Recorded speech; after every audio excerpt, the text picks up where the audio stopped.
भक्तगणों, आज आपको वाल्मीकि रामायण अरण्यकांड में राम कथा एकादश सर्ग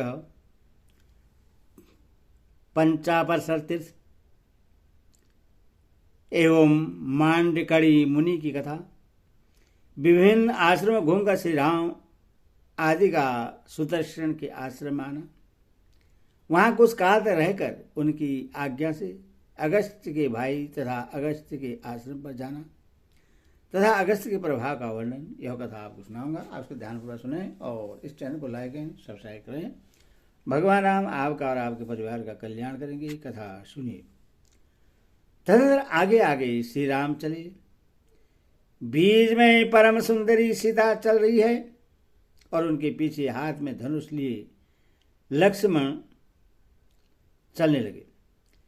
सीता के साथ वे दोनों भाई भांति भांति के पर्वतीय शिखरों, वनों तथा नाना प्रकार की रमणीय नदियों को देखते हुए अग्रसर होने लगे।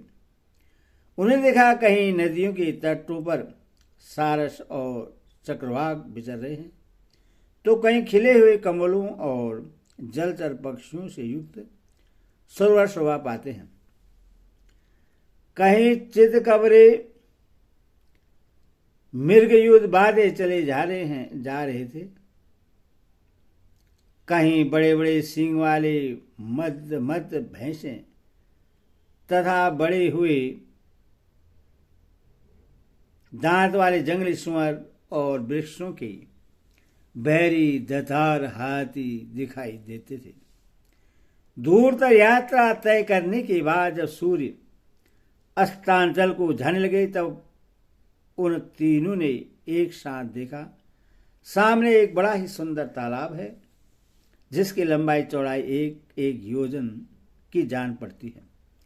वह सरोवर लाल और सफेद कमलों से भरा हुआ था। उसमें कीड़ा करते हुए झुंड के झुंड हाथी उसकी शोभा बढ़ाते थे तथा सारस, हरहंस और कलहंस आदि पक्षियों एवं जल में उत्पन्न होने वाले मत्स्य आदि जंतुओं से यह व्याप्त दिखाई देता था। स्वच्छ जल से भरे हुए उस रमणीय सरोवर में गाने बजाने का शब्द सुनाई देता था, किंतु कोई दिखाई नहीं दे रहा था। तब श्री राम और महारथी लक्ष्मण ने कौतूहलवश अपने साथ आए हुए धर्मभृत नामक मुनि से पूछना आरंभ किया। महामुनि, यह अत्यंत अद्भुत संगीत की ध्वनि सुनकर हम सब लोगों को बड़ा कौतूहल हो रहा है। यह क्या है? इससे अच्छी तरह बतलाइए। श्री रामचंद्र जी के इस प्रकार पूछने पर धर्मात्मा धर्मभृत नामक मुनि ने तुरंत ही उस सरोवर के प्रभाव का वर्णन आरंभ किया। श्री राम, यह पंचापसर नामक सरोवर है जो सर्वदा अगाध जल से भरा रहता है। मांडकणी नामक मुनि ने अपने तप के द्वारा इसका निर्माण किया था। महामुनि मांडकणी ने एक जलाशय में रहकर केवल वायु का आहार करते हुए 10 सहस्त्र वर्षों तक तीव्र तपस्या की थी। उस समय अग्नि आदि सब देवता उनके तप से अत्यंत व्यथित हो उठे और आपस में मिलकर वे सब के सब इस प्रकार कहने लगे। जान पड़ता है ये मुनि हम लोगों से किसी के स्थान को लेना चाहते हैं। ऐसा सोचकर वे सब देवता वहां मन ही मन उद्गत हो उठे। तब उनकी तपस्या में विघ्न डालने के लिए संपूर्ण देवताओं ने 5 प्रधान अप्सराओं को नियुक्त किया, जिनकी अंकांति विद्युत के समान चंचल थी। तदनंतर जिन्होंने लौकिक एवं पारलौकिक धर्माधर्म का ज्ञान प्राप्त कर लिया था, उन मुनि को उन 5 अप्सराओं ने देवताओं का कार्य सिद्ध करने के लिए काम के अधीन कर दिया। मुनि की पत्नी बनी हुई वे ही 5 अप्सराएं यहाँ रहती हैं। उनके रहने के लिए इस तालाब के भीतर घर बना हुआ है, जो जल के अंदर छिपा हुआ है। उसी घर में शुक्र पर रहती हुई 5 अप्सराएं तपस्या के प्रभाव से युवावस्था को प्राप्त हुए मुनि को अपनी सेवाओं से संतुष्ट करती हैं। कीड़ा विहार में लगी हुई उन अप्सराओं के ही बाजू की यह ध्वनि सुनाई देती है, जो भूषणों की झनकार के साथ मिली हुई है। साथ ही उनके गीत का भी मनोहर शब्द सुन पड़ता है। अपने भाई के साथ महायशी श्री रघुनाथ जी ने उन भवितात्मा महर्षि के इस कथन को, यह तो बड़े आश्चर्य की बात है, यो कहकर स्वीकार किया। इस प्रकार कहते हुए श्री रामचंद्र जी को एक आश्रम मंडल दिखाई दिया, जहां सब और कुश तथा बलकल वस्त्र फैले हुए थे। वह आश्रम ब्राह्मणी लक्ष्मी ब्रह्म तेज से प्रकाशित होता था। विधिनंदिनी सीता तथा लक्ष्मण के साथ उस तेजस्वी आश्रम मंडल में प्रवेश करके ककुस्थ कुलभूषण श्री राम ने उस समय सुखपूर्व निवास किया। वहां के महर्षि ने उनका बड़ा आदर सत्कार किया। तदंतर महान अस्त्रों के ज्ञाता श्री रामचंद्र जी बारी बारी से उन सभी तपस्वी मुनियों के आश्रम पर गए, जिनके यहाँ वे पहले रह चुके थे। उनके पास भी उनकी भक्ति देख दोबारा जाकर रहे। कहीं 10 महीने, कहीं साल भर, कहीं 4 महीने, कहीं 5 या 6 महीने, कहीं इससे भी अधिक समय अर्थात 7 महीने, कहीं उससे भी अधिक 8 महीने, कहीं आधे मास अधिक अर्थात 8.5 महीने, कहीं 3 महीने और कहीं 8 और 3 अर्थात 11 महीने तक श्री रामचंद्र जी ने सुखपूर्वक निवास किया। इस प्रकार मुनि के आश्रम पर रहते और अनुकूलता पाकर आनंद का अनुभव करते हुए उनके 10 वर्ष बीत गए। इस प्रकार सब ओर घूम फिरकर धर्म के ज्ञाता भगवान श्री राम सीता के साथ फिर सुदर्शन के आश्रम पर ही लौट आए। शत्रुओं का दमन करने वाले श्री राम उस आश्रम में आकर वहां रहने वाले मुनियों द्वारा भली भांति सम्मानित हो वहां भी कुछ काल तक रहे। उस आश्रम में रहते हुए श्री राम ने एक दिन महामुनि सुदर्शन के पास बैठकर विनीत भाव से कहा, भगवान, मैंने प्रतिदिन बातचीत करने वाले लोगों के मुंह से सुना है कि इस वन में कहीं मुनिश्रेष्ठ अगस्त जी निवास करते हैं, किंतु इस वन की विशालता के कारण मैं इस स्थान को नहीं जानता हूं। तब बुद्धिमान महर्षि का सुंदर आश्रम कहाँ है? मैं लक्ष्मण और सीता के साथ भगवान अगस्त्य को प्रश्न करने के लिए उन मुनीश्वरों को प्रणाम करने के उद्देश्य से उनके आश्रम पर जाऊं। यह महान मनोरथ मेरे हृदय में चक्कर लगा रहा है। मैं चाहता हूं कि स्वयं भी मुनिवर अगस्त्य की सेवा करूं। धर्मात्मा श्री राम का यह वचन सुनकर सुदर्शन मुनि बड़े प्रसन्न हुए और उन्होंने दशरथनंदन से इस प्रकार बोले, रघुनंदन, मैं भी लक्ष्मण से आपसे यही कहना चाहता था कि आप सीता के साथ महर्षि अगस्त्य के पास जाएं सौभाग्य की बात है कि इस समय आप स्वयं ही मुझसे वहां जाने के विषय में पूछ रहे हैं। श्री राम महामुनि अगस्त जहाँ रहते हैं उस आश्रम का पत्ता मैं अभी आपको बता देता हूँ। तात इस आश्रम से 4 योजन दक्षिण चले जाइए, वहाँ आपको अगस्त के भाई का बहुत बड़ा एवं सुंदर आश्रम मिलेगा। वहाँ के वन की भूमि प्रायः समतल है तथा पिपली का वन उस आश्रम की शोभा बढ़ाता है। वहाँ फूलों और फलों की बहुतायत है। नाना प्रकार के पक्षियों के कलरवों से गूंजते हुए उस रमणीय आश्रम के पास भांति भांति के कमल मंडित सरोवर है जो सत्य जल से भरे हुए हैं। हंस और कारडव आदि पक्षी उनमें सब ओर फैले हुए हैं तथा चक्रवाक उनकी शोभा बढ़ाते हैं। श्री राम आप एक रात उस आश्रम में ठहरकर प्रातःकाल उस वनखंड के किनारे दक्षिण दिशा की ओर जाएं।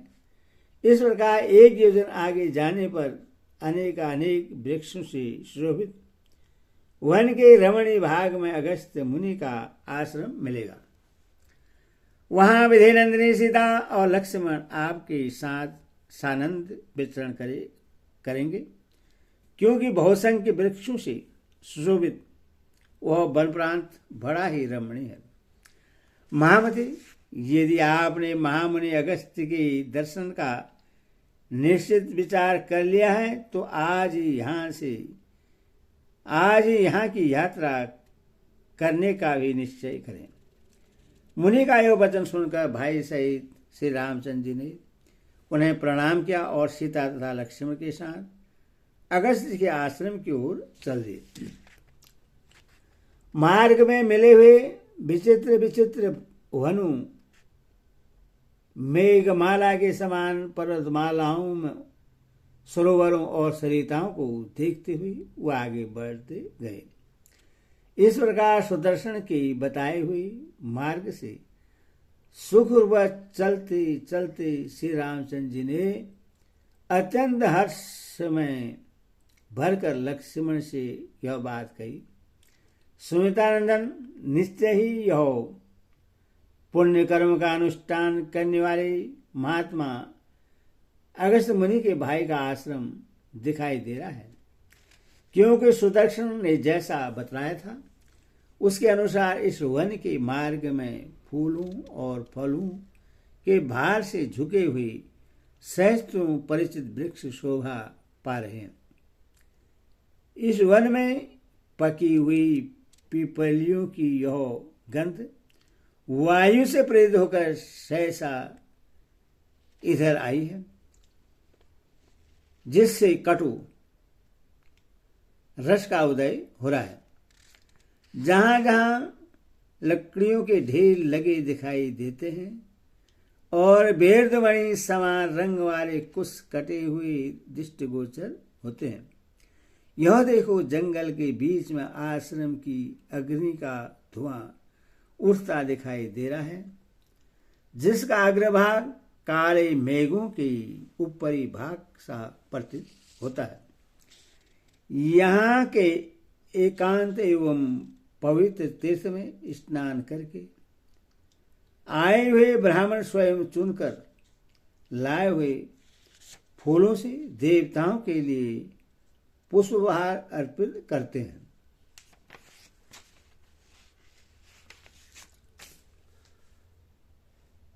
स्वामी, मैंने सुदर्शन कथन जैसे सुना था उसके अनुसार यह निश्चय ही अगस्त्य जी के भाई का आश्रम होगा।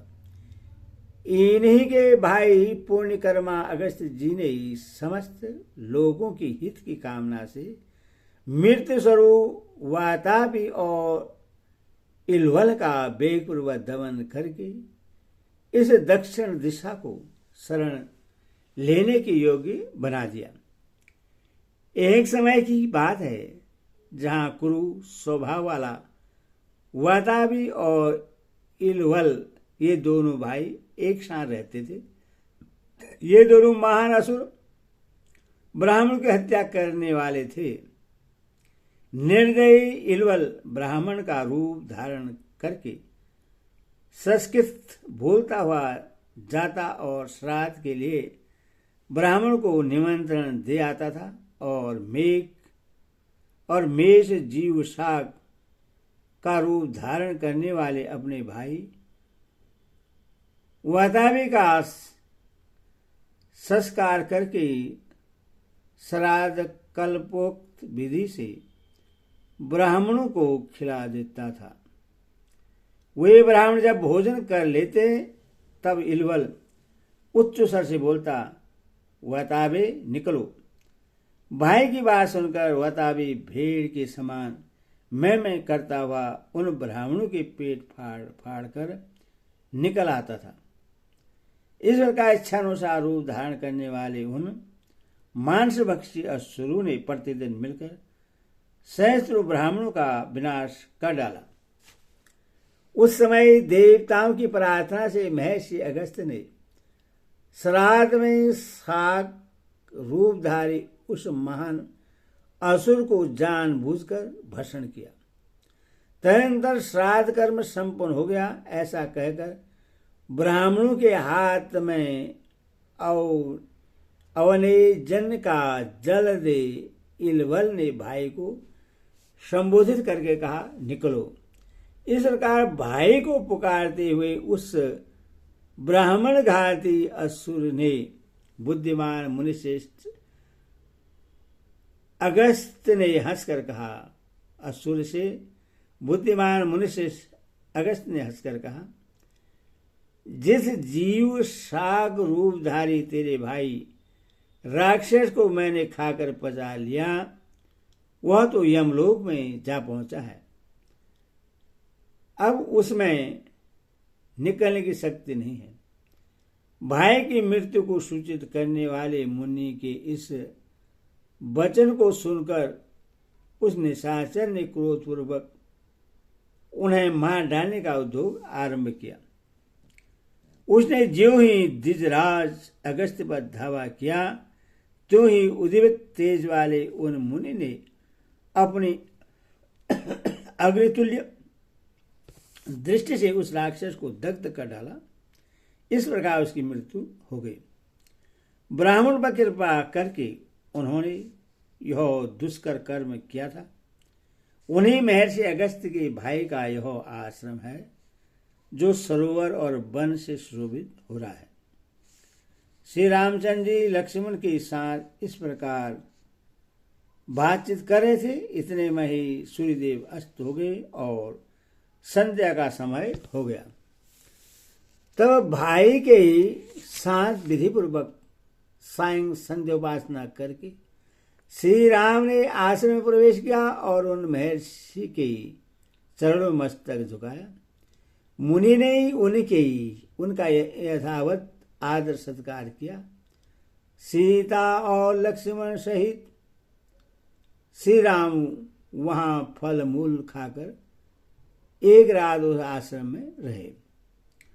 वह रात बीतने पर जब सूर्योदय हुआ तब श्री रामचंद्र जी ने अगस्त्य के भाई से विदा मांगते हुए कहा, भगवान मैं आपके चरणों में प्रणाम करता हूँ। यहाँ रात भर बड़े सुख से रहा हूँ। अब आपके बड़े भाई मुनिवर अगस्त्य का दर्शन करने के लिए जाऊंगा। इसके लिए आपसे आज्ञा चाहता हूँ। तब महर्षि ने कहा, बहुत अच्छा, जाइए। इस प्रकार महर्षि से आज्ञा पाकर भगवान श्री राम सुदर्शन के बताए हुए मार्ग से वन की शोभा देखते हुए आगे चले। श्री राम यहाँ मार्ग में निवार, जलकंदम, कटहल, साकू, अशोक, तिनिस, चिरबिम्ब, महुआ, बेल, तैतु तथा और भी सैकड़ों जंगली वृक्ष देखे जो फूलों से भरे थे तथा खिली हुई लताओं से परिवेष्टित अगस्त हो बड़ी शोभा पा रहे थे। उनमें से कई वृक्षों को हाथियों ने अपने सूंडों से तोड़कर मसल डाला था और बहुत से वृक्षों पर बैठे हुए बानर उनकी शोभा बढ़ाते थे। सैकड़ों मत वाले पक्षी उनकी डालियों पर चहक रहे थे। उस समय कमल नयन श्री राम अपने पीछे पीछे आते हुए शोभावर्धक वीर लक्ष्मण से, जो उनके निकट ही थे, इस प्रकार बोले। यहाँ के वृक्षों के पत्ते जैसे सुने गए थे वैसे ही चिकने दिखाई देते हैं तथा पशु और पक्षी समाशील एवं शांत हैं। इससे जान पड़ता है उन भवितात्मा शुद्ध अंतरकारी महर्षि अगस्त का आश्रम यहाँ से अधिक दूर नहीं है। जो अपने कर्म से ही संसार में अगस्त के नाम से विख्यात हुए हैं, उन्हीं का यह आश्रम दिखाई देता है, जो थके मादे पथिकों की थकावट को दूर करने वाले हैं। इस आश्रम के वन यज्ञ संबंधी अधिक धूमों में व्याप्त है। चीर वस्त्रों की पंक्तियां इसकी शोभा बढ़ाती हैं। यहाँ के मृगों के झुंड सदा शांत रहते हैं तथा इस आश्रम में नाना प्रकार के पक्षियों के कलरव गूंजते रहते हैं। जिन पुण्य कर्मा महर्षि अगस्त ने समस्त लोगों की हित कामना से मृत्यु स्वरूप राक्षसों का वेग पूर्वक दमन करके इस दक्षिण दिशा को शरण देने के योग्य बना दिया तथा जिनके प्रभाव से राक्षस इस दक्षिण दिशा को केवल दूर से भयभीत होकर देखते हैं, इसका उपभोग तो नहीं करते, उन्हीं का यह आश्रम है।